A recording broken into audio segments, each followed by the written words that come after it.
Full marks मिलते हैं, बाकी को मैं एवरेज में 10 मार्क्स दूंगी। बस इसके अलावा कोई भी मुझसे आर्गुमेंट नहीं करेगा। समझ में आई बात? तो हम डिस्कस कर रहे थे स्वामी विवेकानंद जी की। He was a great personality. ये जो है सबसे बड़ी पर्सनैलिटी है। क्यों है?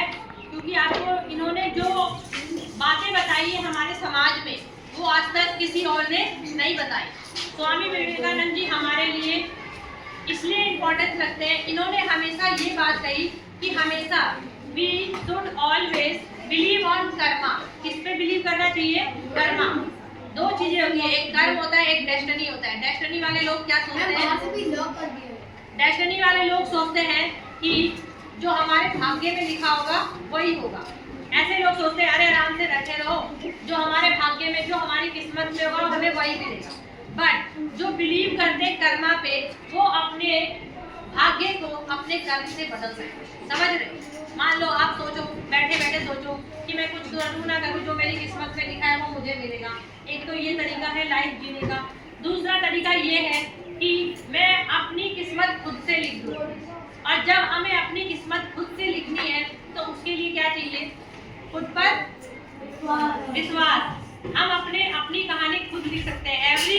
Everyone is the maker of online. हम हर एक व्यक्ति अपने जीवन का लेखक होता है। हर एक व्यक्ति अपने जीवन का लेखक होता है।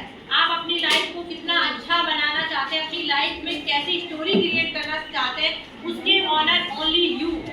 इसीलिए स्वामी विवेकानंद जी ने एक उनका फेमस कोटेशन है, उन्होंने हमेशा बात ये कही कि don't waste your time to know others.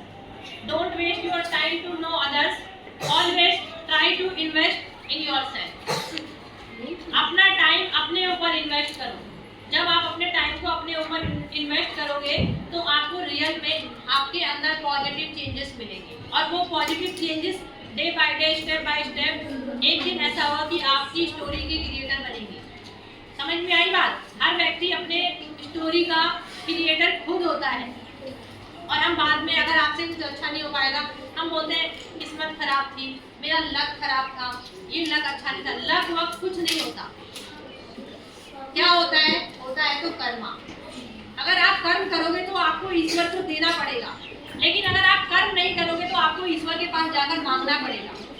देने में बिलीव करोगे या मांगने में? बताओ। अगर हम कर्म करते हैं ना तो ईश्वर मजबूर हो जाता है देने के लिए। हमारे एफर्ट्स ऐसे होने चाहिए कि गॉड को भी लगे कि नहीं, ये बच्चा इस चीज के लिए डिजर्व करता है और इसको ये मिलना चाहिए। ये कब होगा?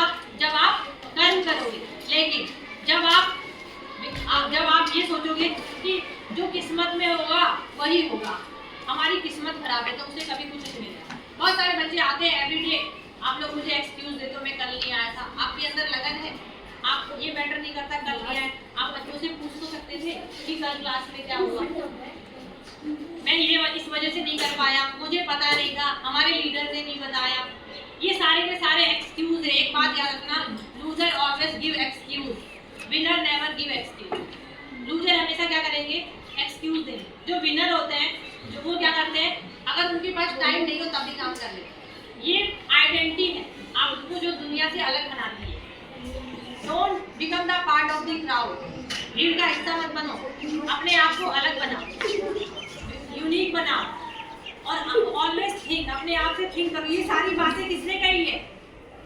स्वामी विवेकानंद जी ने। उन्होंने हमेशा से एक जो ये तो फेमस लाइन है, ये सबको पता है, उठो जागो और तब तक मत रुको जब तक अपने लक्ष्य की प्राप्ति ना हो। लेकिन ये कब होगा? जब हम अपने आप को जानेंगे। सारा दिन हम टाइम वेस्ट करते हैं इसको उसको ऐसे वैसे दूसरों को जानने में। अपने आप को जानो, अपनी स्ट्रेंथ को पहचानो, अपनी क्वालिटी को इम्प्रूव करो, तभी आप अपनी लाइफ में इम्प्रूव करोगे। समझ में आई बात? ये एक ग्रेट पर्सनैलिटी, इनकी फेमस बुक का नाम है कर्मयोगी। इनकी बुक का नाम क्या है? कर्मयोगी। इन्होंने अपना फेमस जो था एक स्पीच था, ये अपनी स्पीच के लिए फेमस थे, बहुत अच्छी स्पीच देते थे। 1893 में यूएसए के शिकागो में इन्होंने अपनी फर्स्ट स्पीच दी थी और उन्होंने फर्स्ट लाइन बोला था, my dear brother and sister. जब उन्होंने ये लाइन यूएसए में बोला कि my dear brother and sister, तो वहाँ के लोग जो है उनकी फीलिंग से अटैच हुए कि ये अननोन पर्सन है और इन्होंने हमें ब्रदर और सिस्टर करके कॉलिंग किया। और ऐसे कोई जनरली स्पीच देता है जो कोई किसी को ब्रदर एंड सिस्टर्स कहकर संबोधित नहीं करता, और उन्होंने इस तरीके से संबोधित किया और वर्ल्ड में इंडिया के कल्चर को मतलब प्रेजेंट किया। और इसी वजह से हमारे इंडिया जो है सबसे ज्यादा फेमस है भाईचारे के लिए। इसलिए फेमस है भाईचारा, और वो उन्होंने यूएसए में दिखाया, और ये सारी चीजें उन्होंने अपनी बुक में लिखी है कर्मयोग। ठीक है, ओवर कर दो विराट।